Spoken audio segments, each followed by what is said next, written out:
Good morning, everybody. Hope your day is going well. Got a rainy day today. And yesterday, the markets were so yesterday. I think we actually ended up finally to the positive yesterday. It was a little slow start today. Right now, I see a lot of red ink. We'll talk about that and more when Dave joins us here in just a few seconds. Before we do that, though, let's not forget that there are only so many things in this world we can control. One of them is the risk in your portfolio, but you need to know what that risk is first, and you need to know what to do about it. With that, we've got Dave coming up next. 105.7 Highlands Light FM, them be them Eagles there. And when you can't think of what to do at the end of a record, you just do the same chord over and over and over again. Yeah, that's the way they did it. It's 8:42 here, 18 before 9. Time check in on money and find out what Wall Street's doing to us or for us today. To find out whether it's 2 or 4, we rely on Phillip Statler from Statler Financial Services in downtown Sebring. Phillip, we got one more quiet day, and then all heck breaks loose for the government day to dumps tomorrow, right? Yeah, it will be, man. I'm telling you. In the morning, we got stuff, and then the afternoon, buddy, watch out because the Fed will be making their announcement on interest rates. Oh, yeah, I suspect they're going to be checking for every misspelling and every odd syllable tomorrow afternoon about 2:30 when the Federal Reserve releases their decision not to raise interest rates, and I'm assuming they're not going to do that. But, boy, what they're thinking is going to weigh heavily, given all the different things we've gotten so far and what we're going to get tomorrow morning. It's going to be interesting. Setting the table for the morning, it was an up day yesterday. Not a big one, but it was enough for the S&P to set a new closing record. We closed the Standard & Poor's 500 at 5360.79. It was only up 13.5, but that was enough to set a new record. Dow was up 69. The NASDAQ was up 59. It was one of those days that I always describe as being what you want to see. We're looking at like 0.2% up on a day. That's a sustainable growth rate, isn't it? Yeah, it is. We don't want to see, huge swings, but the little bumps here and there gets us going in the right direction. Unfortunately, today it looks like we've got a little take back going on, and so we'll have to see how that plays out. Yeah, it could very well be. We did get one additional thing that came out after we got off the air yesterday. New York Fed released their survey of consumer expectations, and they found now that expectations are that stocks will be higher in the next 12 months, and the expectation for that actually went up. For all of the concerns that you and I have, consumers that answer the New York Fed survey, they think everything is going to come up roses. Well, it's nice to be optimistic, and I wish them well. I just think inflation is going to be higher than we really anticipate, and that's not going to bode well for the Fed. And that you and I were talking before we went on the air there. I have a tendency to track the available money supplies being an indication what inflation looks like. I track the M2 money supply. That's the total dollars that we got available between liquid bank accounts and cash in our pocket.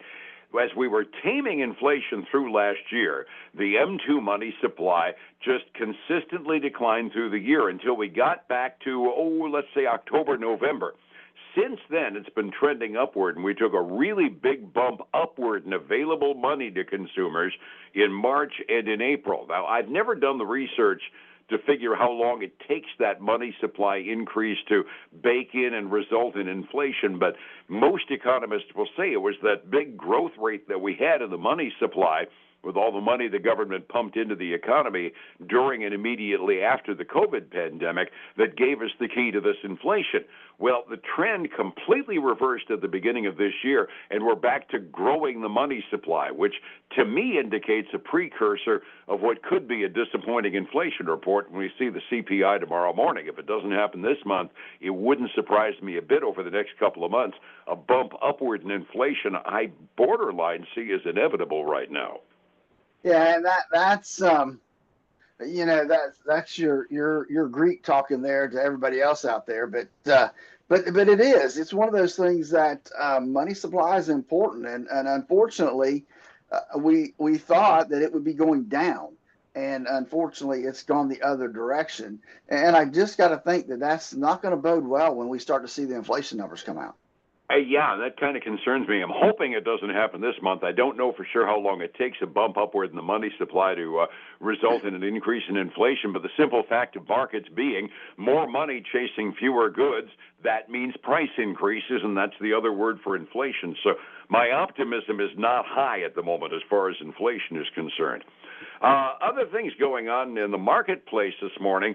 General Motors, I gather, is getting a bit of a bump when they declared they were going to buy $6 billion of their own stock back. That's always like heroin to investors, isn't it? Yeah, that's got them up about 1.75% this morning. That's a pretty big undertaking. $6 billion. That's a lot of stock to buy back. And it indicates that the board, at least at General Motors, thinks their stock is undervalued, and this is the right time to buy their own stock. Well, that's true. That does give an indication of what the upper management feels like the stock is valued at. And when companies start buying stock, it's because they believe that to a certain degree it's undervalued. Absolutely. I didn't get a chance to double check, but we were commenting on it yesterday. This is the first week of NVIDIA's reverse split of 10-for-1 stock split. How did they end up doing yesterday? The norm is prices go up when you do that kind of a big split. I know they're well past $3 trillion, and let me see here. I got a listing of how many companies there are. One, two, three, four, let's see. It looks like 6 companies in the nation are worth above $1 trillion, and NVIDIA is worth $3 trillion right now. It's got them. They are trading up. I mean, they're up about 0.75% right now. That ain't a bad place to be. Other tidbits we got out there, Southwest Airlines has a new fly in their ointment. The folks at Elliott Management, they're not exactly a friendly company to buy into your firm. They've got 2 or 3 other companies that they're raising cane with. They just stuck $1.5 billion into Southwest Airlines stock with the stated goal of basically cleaning house in their management staff. I got a sneaking hunch somebody's hair's standing on end in their executive suite. Yeah, you really cringe. That upper management will cringe when somebody comes in like that as an unfriendly purchase of stock. And so we'll see. They still have to, get a board seat or probably a couple board seats to make that happen. But they're obviously well on their way. Evidently. Got anything else that you're watching this morning in the process? Kind of a quiet morning. We don't have any government data dump that's been coming out. We'll be getting small business optimism out of the National Federation of Independent Business in a little while. It's expected to go down just a tinch. But other than that, it's a pretty quiet day on Wall Street today. We're actually going to trade on the companies that we got stock in. Yeah, it is. I mean, the only one that I would say is, Apple came out yesterday with their developers conference thing and revealed their plan for artificial intelligence and how they're going to use it and how it's going to require at least some upgrades. Some of the older equipment is not going to work with this new technology. And I guess that based on what I'm hearing is that the issue is that they didn't go far enough in terms of new equipment. Everybody seems to think that they shouldn't let any old equipment be able to participate in this new technology and thereby be able to sell more equipment. And so they're a little flat this morning, down just a tidge. The analysts that I read basically said, they're hoping for this to be the beginning of what they call a super cycle on cell phones, where everybody replaces their iPhone. And to their credit, using those analysts' desires anyway, most of the features of the new operating system will be available in the upper end of the iPhone 15s. But my old 13 won't have a prayer. It'll still get upgraded to iOS 18, but it won't get all the fancy stuff on it. Your 15 might very well get some of the functionality, but analysts were saying, really, guys, you want to really get a super cycle going? Say all the fancy stuff only happens on the 16s. Oh, exactly. And that will definitely push sales. Absolutely. Resetting the table, update yesterday pretty much across the board, modestly on the indexes, 45 minutes before we open this morning. What are you looking at today so far? I'm going to say we're trying to give some of that back, if not all of it back this morning, Dave. We got the Dow down about 1/3%. The S&P 500 is down 1/4%, as well as the NASDAQ 100 down 1/4%. Big loser right now, Russell 2000 down 0.8%. So a lot of red ink out there right now. On the other side of the coin, we've got silver down another 1%. Gold actually is up 0.4. And then crude oil is down a little over 0.1%, but still too high at $77.65 a barrel. It's still under 80, and I never thought I'd be happy to see that. Overseas markets, mixed bag on the Asian rim. Shanghai market was up by a little bit, or it was down by a little bit. The other mainland Chinese market was up by a tinge. On balance, it was mostly a modest amount of red ink in the Asian rim.